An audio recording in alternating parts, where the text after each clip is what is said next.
Hoje sobre a perspectiva de mercado para os próximos meses, o que é que está acontecendo agora. Tem muita gente impaciente, né? Quais são os 2 ou 3 setores ali que vocês olham mais com mais carinho e estudam mais? Essa última quase ninguém fala sobre a adoção de um país que teoricamente precise obrigatoriamente adotar cripto, porque você joga o ouro nas costas ou você tem o ouro num hash de transação.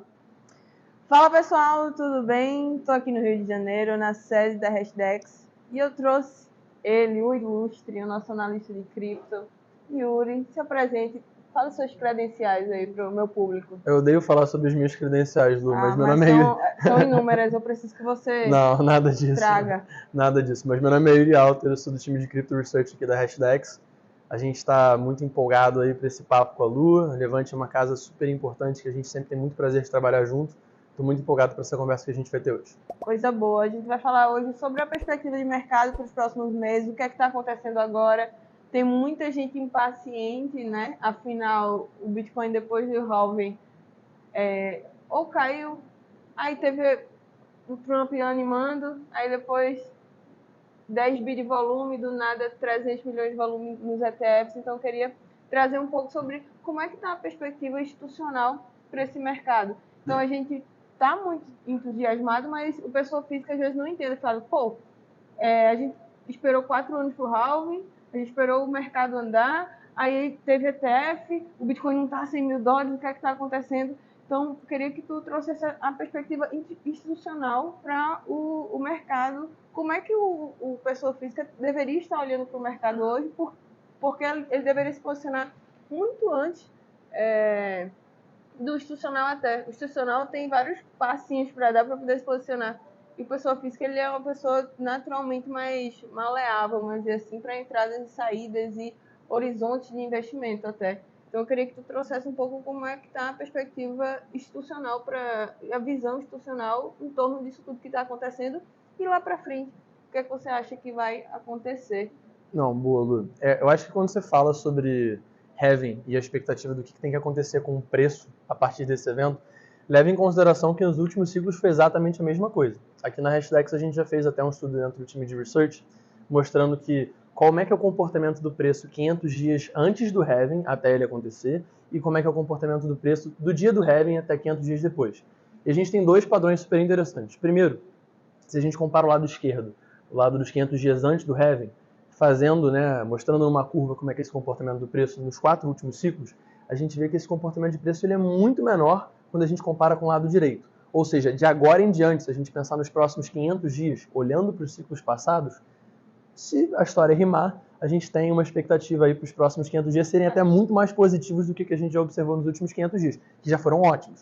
Sim. Se você for lembrar o que aconteceu de 500 dias para cá, lembra do que aconteceu na época da FTX, o mercado estava super depreciado, o Bitcoin 16, 17, 18 mil dólares, e de lá para cá o Bitcoin reviveu para aquela galera que achou que tinha morrido. Que ninguém olha, Yuri, desculpa te interromper, pode falar. Ninguém olha que a gente está vivendo, eu, Luísa, tecnicamente olhando dados, a gente está vivendo um segundo ciclo de bull market. Nós estamos em bull market. Para mim não vai começar um bull market como todo mundo está falando após o halving. Na minha concepção, tecnicamente, se você viveu o dip do dip que foi na FTX até um all-time high, você viveu um bull run, nem que seja um bull run de 8 meses, mas a gente viveu um bull run, e eu acho que isso não pode ser não visto, entendeu? Não sei se você concorda. Você está aqui para discordar de mim, entendeu? Não tem discordância em relação ao que aconteceu com o preço, não tem opinião envolvida, é fato. Se você pensar desde quando a gente estava em novembro do ano de 2022 até agora, de 16, 17, 18 mil dólares para os 60 e tantos que a gente está agora, assim, o preço triplicou, quadruplicou. Não tem o que discutir, isso é número. Sim. Definição de bull run, definição de bull market, eu acho que talvez seja o grande ponto, né? A gente tem, aqui na casa pelo menos, um gráfico que eu acompanho com frequência, a gente sempre mostra nos calls mensais, que é o seguinte: a gente divide as fases de cripto, né, os ciclos que são pautados pelo halving, em 3 grandes períodos de tempo. Os períodos de bear phase, né, os períodos de ciclo de baixa, você citou, a gente passou já por isso. Talvez o ápice dessa bear phase tenha sido justamente no momento que a gente teve o episódio da FTX, o mercado foi abaixo, enfim, tudo mais. Aquele talvez tenha sido o grande fundo desse último ciclo. A gente tem a fase de consolidação, essa fase de recuperação, em que se você olhar uma janela mais longa, mais macro, é o período no qual o Bitcoin ele recupera desde esse ponto de baixa até o seu último all-time high, que é mais ou menos onde a gente está agora. Tá. E aí sim a gente tem a Bull Run. A Bull Run pra gente aqui na Hashdex ainda nem começou, na verdade. A gente está num período de recuperação na qual, olhando para ciclos passados, o Bitcoin está meramente recuperando seu topo histórico anterior. Ele saiu dos 16, 17, 18 mil dólares. Óbvio, ele já bateu um all-time high. Meramente 5 vezes, tá? Quase já, mas tudo bem. Exatamente. Só para vocês olharem a perspectiva em geral, porque eu, enquanto casa de análise, a gente olha muito o posicionamento. E aí vocês veem qual é a visão de uma casa de análise e de uma gestora, né? A gente olha entre os 40 e 70 mil dólares como se fosse uma zona de consolidação. Só que para o investidor pessoa física, isso a valorização que eles já tiveram, pelo menos na nossa carteira, o que eles já viveram, para eles já é um ciclo de alta extremo, né? Por quê? Porque a Levante originalmente é uma casa de análise do mercado tradicional, a maior casa de análise do mercado tradicional, e há 2 anos a gente é meio que um bebê, né? Vamos dizer assim. Esses investidores do mercado financeiro brasileiro tá migrando para cripto. Então, eles olham para a Levante Cripto e olham para o que a gente já fez na nossa carteira, que chama carteira Halving, olham para a nossa carteira e falam, pô, então a gente está vivendo, a gente já está no bull market. Eu falo, não, se fizermos 380% é porque a gente está no bull market, sim, e estamos vivendo o segundo ciclo. Então, na minha visão, concordo plenamente que estamos vivendo a zona de consolidação, mas que a gente já viveu um ciclo ali preliminar, vamos dizer assim, onde o pessoa física tem que realizar lucro, né? Eu não sei como é a visão da gestora nesse sentido, mas que ele tem que ter uma gestão um pouco mais ativa ali do portfólio para que ele consiga eu acho que a volatilidade, eu não sei como é que vocês olham isso, essa questão de resgate ou não, mas a volatilidade é uma coisa muito louca. A gente tem alguns parâmetros lá dentro e a nossa taxa de cancelamento, enfim, de resgate de algumas carteiras administradas, tudo, é quando o Bitcoin está no melhor momento para compra, para a gente, né? Eu não sei como é para vocês na visão gestora. O mercado como um todo, ele meio que desiste no meio do caminho. E aí você traz uma perspectiva de gestora de que vamos começar um bull market. E aí o mercado fala assim, e aí o cara que está me assistindo, ele fala assim, cara, esse cara é doido. Só que tecnicamente a gente prova via dado on-chain tudo que a gente está falando aqui. Eu acho e daqui a um ano a gente vai conversar e o pessoal vai entender o que é que você está falando, eu acho. O ponto não é nem necessariamente a gente estar entrando no mercado de alta. Eu estou falando que assim, a gente muitas vezes usa ciclos passados para entender como os padrões futuros vão se comportar. Meio que um desvio padrão aí de trade que a gente tem. Exatamente. Então, dados os ciclos passados, se a gente olhar historicamente, e até um gráfico que talvez eu possa te mandar quando você estiver usando esse vídeo, ele pode aparecer em algum momento na tela.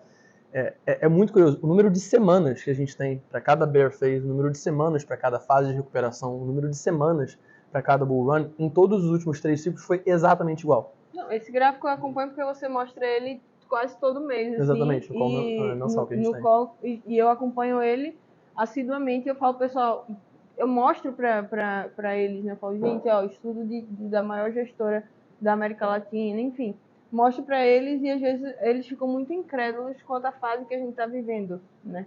Então é muito bom trazer essa visão mesmo de gestora para que tecnicamente seja mostrado que estamos sim e ainda num ponto de inflexão de uma curva exponencial, vamos dizer assim. E eu quero usar um gancho de uma coisa que você falou agora. Você falou sobre como no mercado cripto, foi o exemplo que você usou, como as pessoas têm a tendência de, num momento que talvez seja ideal para você fazer a exposição, é justamente quando elas desistem, é justamente quando elas resgatam, é justamente quando elas deixam de estar investidas naquele mercado. A primeira verdade é que isso não é uma coisa exclusiva de cripto, isso é para tudo. Os momentos em que as pessoas têm maior aversão a risco, os momentos de risk-off, são justamente até para equities, tradicionalmente, onde você vai ter a sua exposição melhor, porque é onde ninguém estaria fazendo dinheiro se não tivesse assimetria de informação, se todo mundo agisse de maneira racional no mercado, ninguém ia fazer dinheiro. Perfeito, então, assim, você bom precisa ponto. ter alguém vendendo mal para alguém comprar bem. Então, isso aí é uma coisa que acontece em cripto, mas acontece também em outros mercados. E, além disso, um estudo que eu fiz recente é o seguinte: se você olha para ciclos passados, a gente está hoje mais ou menos 60 a 90 dias depois do halving. Eu ia comentar isso mais cedo quando eu falei daqueles 500 dias antes e 500 dias depois. Se você olha os 3 últimos ciclos, demorou cerca de 90 a 100 dias para o mercado engatar. Você teve o Bitcoin quase num 0 a 0, um pouquinho abaixo, um pouquinho acima, depois de 90 a 100 dias depois do halving. Então, assim, isso não é uma coisa nova. O momento que a gente está vivendo não é diferente do que a gente tinha antes. E, além disso, se você fizer um comparativo, pensando o que é o máximo upside que eu vou ter e qual é o pior downside que eu posso ter, vamos fazer esse exercício. Hoje a gente está mais ou menos entre, sei lá, 90 dias depois do halving, mais ou menos 3 meses. Hoje é dia 25 de julho, o halving foi dia 20 de abril, então tem um pouquinho mais de 3 meses. Fazendo um estudo aqui na casa, eu vi que se você compra na data que a gente está agora, Bitcoin, olhando para os ciclos passados, e você vende no topo do mercado, o seu lucro é absurdo. Você está falando no primeiro ciclo de 2.000%, no segundo ciclo de 1.000 e tantos por cento, no terceiro ciclo 500 e tantos por cento. Muito bem. E aí você vai dizer, não, beleza, boa, legal. Se você espera esse momento em que está todo mundo comprando, se você espera 6 meses, 8 meses, que é justamente quando o Bitcoin já teve tempo de poder ter aqueles movimentos fortes de preço, esse lucro é muito mais baixo. Então, comprar, historicamente, nessa fase que a gente está, foi legal em ciclos passados. Aí você vai me falar, Yuri, tá bom, mas eu estou vendendo num ponto de máximo, é óbvio que eu vou estar tendo um lucro muito bom. Mas qual é a vantagem de você estar comprando agora? Também é um momento que, tradicionalmente, você teve a melhor proteção possível. Se você olha, por exemplo, uma entrada hoje, comprar Bitcoin hoje, mais ou menos 60 a 90 dias depois do uma entrada hoje, comprar Bitcoin hoje, mais ou menos 60 a 90 dias depois do halving, e você vende no pior, no low do ciclo, no primeiro e no segundo ciclo você teria tido, sei lá, 1000% de lucro mesmo assim, 300% de lucro mesmo assim, vendendo no low do próximo ciclo. Então a ideia de você fazer uma boa entrada, a ideia de você ter entrado em 2022 quando estava $16.000, é que se mesmo que o Bitcoin saia agora de 60 e tantos mil dólares e volte para 40, cara, você fez o seu aporte em 16, você fez o seu aporte em 20, você fez o seu aporte em 22, que foi o preço que praticamente sustentou o ano inteiro de 2022. Sim. De 3, desculpa. Então, assim, esse timing para você também ter uma entrada boa e não no pior momento possível, quando tá todo mundo falando, quando tem todos os youtubers, todas as casas de research, até, sei lá, o Jornal o Globo falando de Bitcoin, eu acho que sei lá, um pouco também da forma melhor que você pode se proteger de um ciclo de mercado como o que a gente tem no Bitcoin. Perfeito. Eu acho que para encerrar, assim, quais são as perspectivas macro que vocês estão olhando, mas que podem ser drives específicos para destravar esse valor ainda mais do Bitcoin? E quais são os 2 ou 3 setores ali que vocês olham mais com mais carinho e estudam mais, acreditam que tem um upside, um crescimento para os próximos anos aí? Olha, 3 fatores macros. Primeiro, acho que a gente pode falar do mais óbvio do momento, que é eleições. Tá. A gente acredita que tendo uma vitória de um candidato que seja pró-cripto, que eu acho que de um jeito ou de outro é muito difícil que o chairman da SEC não seja trocado, mas independentemente disso, a gente acredita que um ambiente regulatório nos Estados Unidos mais friendly vai ser positivo.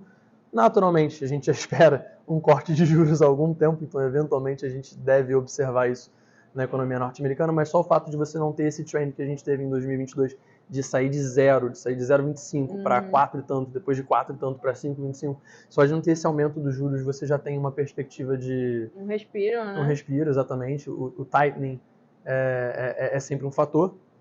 E além disso, eu acho que vale a pena ressaltar também, já que a gente está falando de 2024, que muita coisa ainda pode acontecer, clima geopolítico, né? Tensão em relação a qualquer tipo de guerra, algum país tendo que adotar eventualmente Bitcoin como uma forma de estar fugindo de algum tipo de sanção, Rússia, enfim, sei lá qual vai ser o exemplo da vez, mas eu acho que são esses 3 fatores macros. E sua outra pergunta, qual foi, Lu? Só um adendo, que essa última quase ninguém fala, sobre a adoção de um país que, teoricamente, precise obrigatoriamente adotar cripto, porque eu brinco direto, o pessoal fala, não, mas é só pegar o ouro. Eu falei, quem é que vai pegar o ouro nas costas no meio de uma guerra e sair correndo? Né? Então, esse último fator já vale o like, já vale a inscrição no canal e deixa o teu comentário se você não concorda com isso. Ou você joga o ouro nas costas ou você tem o ouro num hash de transação. E aí fica a critério de vocês o que é que vocês vão fazer no meio de uma guerra, né? A outra última pergunta... Eram os setores, né? Que a gente estava vendo. Exatamente. Cara, assim, vamos lá. Tendências que a gente vê hoje, não necessariamente de fundamentos, mas de narrativa. A gente entende que tokenização de ativos do mundo real ainda são uma grande tendência do momento, especialmente desde que a parte de os novos tokens, né, que lançaram em relação à escalabilidade, roll-ups na Ethereum, perderam um pouquinho de força. Sim. Então, eu dei mais cedo, né? A gente usou para... Vamos ser claros aqui, a BlackRock está investindo muito em RWA, muito, a gente sabe disso, e por mais que... eu acho que é o maior caso de uso para o mercado real e onde as pessoas conseguem ver mais rápido essa percepção de valor da tokenização. É porque a tokenização serve para tudo, se você for parar para pensar. Você pode pensar em... Pô, eu brinco muito quando a gente está fazendo painel. Eu pergunto às vezes pro pessoal que está vendo o talk, né, a palestra, quantos de vocês já tiveram que em algum momento ir no cartório, né? Sei lá, levanta 20 pessoas a mão. Quantos de vocês gostaram da experiência? Todo mundo ri, ninguém levanta o braço. Então, assim, tem muitas coisas relativamente ineficientes no mundo que a gente vive e, assim sendo o caso, você poder tirar, às vezes, um intermediário de confiança, você poder fazer disso uma coisa mais rápida, mais transparente, mais barata, enfim, tem inúmeras vantagens de você fazer esse processo de forma tokenizada. Ativos do mundo real, de finanças, você poder fazer através de produtos na blockchain, você também está, às vezes, removendo a necessidade de um back-office, você está diminuindo o custo e aumentando a possibilidade do cara, às vezes, ter um mercado secundário. Exato. Então, sei lá, pensa no agrotoken. Pensa no agrotoken. O cara, eu tive num painel em BH recentemente e perguntaram, né, pro Ariel Schaliter, que é o CTO, tipo, mas por que eu vou querer tokenizar uma fazenda se eu posso comprar um fundo imobiliário que compra essas mesmas fazendas? Eu falo para ele, cara, eu trabalho numa gestora, eu sei uma coisa ou outra sobre os custos associados a você ter um fundo de investimento.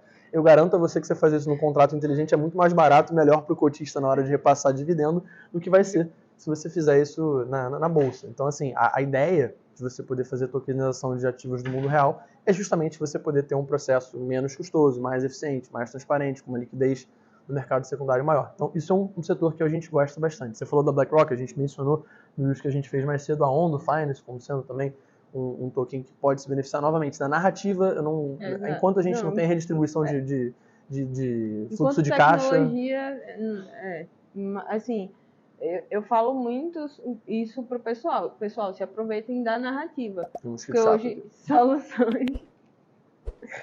Eu falo muito para todos os assinantes, enfim, todo mundo que está dentro da nossa comunidade. Eu falo, existe uma coisa chamada tecnologia e adoção dessa tecnologia, e eu acredito muito que em um dado momento teremos isso, e ainda não temos, na minha concepção, e se aproveitar de narrativas.